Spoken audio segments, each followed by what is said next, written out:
My name is Judy Williams. I'm Supervisor in Interpreting Services. The purpose of this video is to show you how to connect to an interpreter using the blue phone.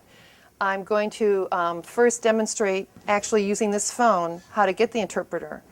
At the end of that demonstration, I'm going to talk for just like 30 more seconds about using other kinds of phones to connect to an interpreter using this same service. So to get started, I'm in a patient's room and I bring this phone in because there's not an on-site interpreter available or I need another language besides Spanish. And this phone you can connect to almost 150 different languages and they're all listed on these cards. So what I'm going to do is instead of using this cord, which often when you get the phone, this might be plugged in, but then you would have to climb around behind the bed to plug it in. So instead of doing that, I'm going to just unplug this if it's plugged in. I'm going to take the patient's phone. Don't need that. I'm going to use this same cord, and I'm going to plug it in right here, like that. This phone has two handsets. You can give one to the patient and use one yourself.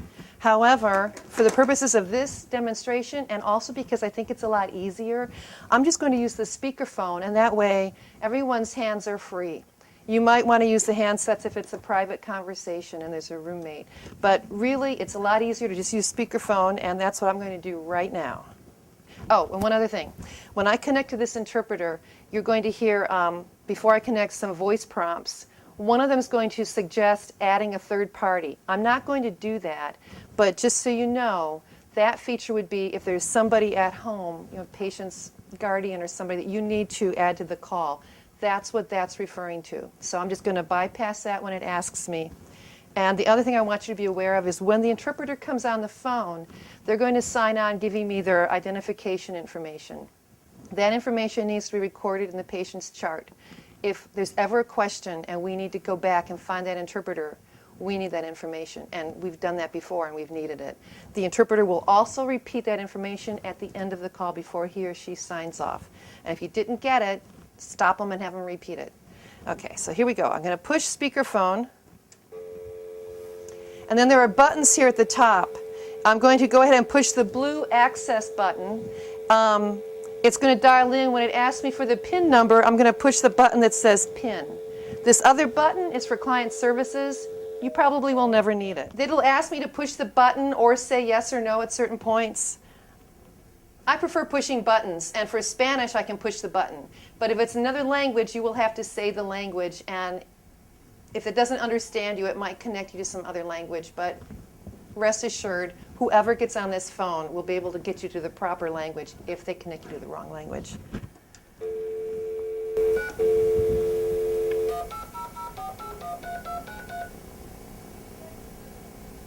To the CyraCom Interpreter Network. If you are using a ClearLink telephone, press the account.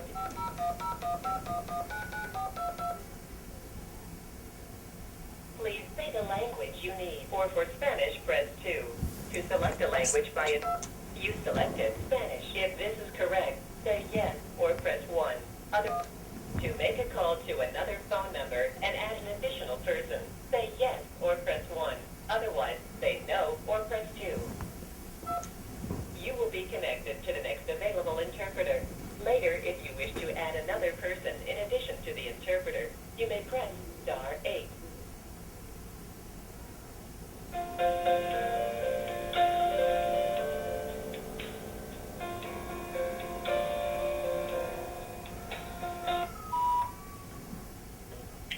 Good morning, my name is Jackie and I will be your Spanish interpreter tonight, 0231.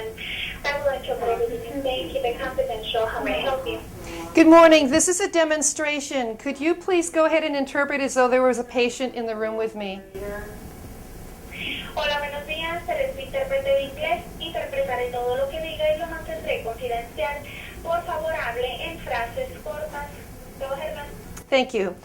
Just briefly so you understand, when you use the phone interpreter, you should stand beside the phone, but speak to the patient and speak directly to the patient. Nada más para que usted sepa que cuando vaya a estar utilizando el intérprete, usted manténgase al lado de un teléfono y hable directamente hacia el paciente. And notice I speak in just a couple sentences at a time so that the interpreter can keep up with what I'm saying. Y tiene que decir de unas frases a la vez para que el intérprete pueda decir lo que yo estoy diciendo. And also, I'm talking directly to you, the patient. I am not saying, ask her where it hurts. Y también estoy hablando directamente con usted y le voy a preguntar, dígame dónde le duele. And that's how you get an interpreter on the blue phone.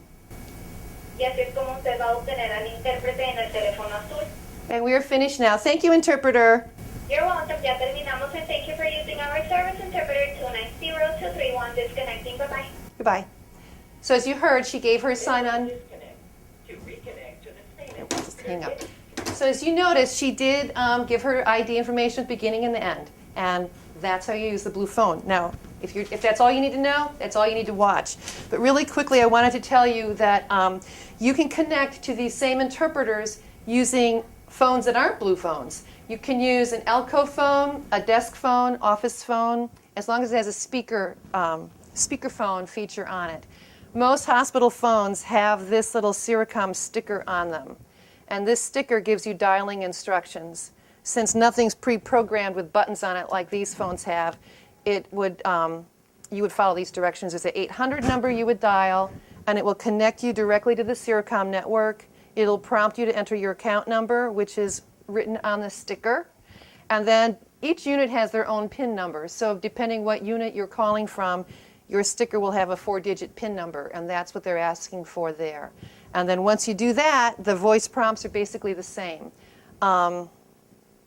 There are two other, there's one other kind of phone that's a blue phone. It's a cordless unit. They have them at Rose Hill and at Crestwood. And if you are in one of those facilities and need to learn how to use those, call me, 2252, and I'll come over and in-service you. Bye.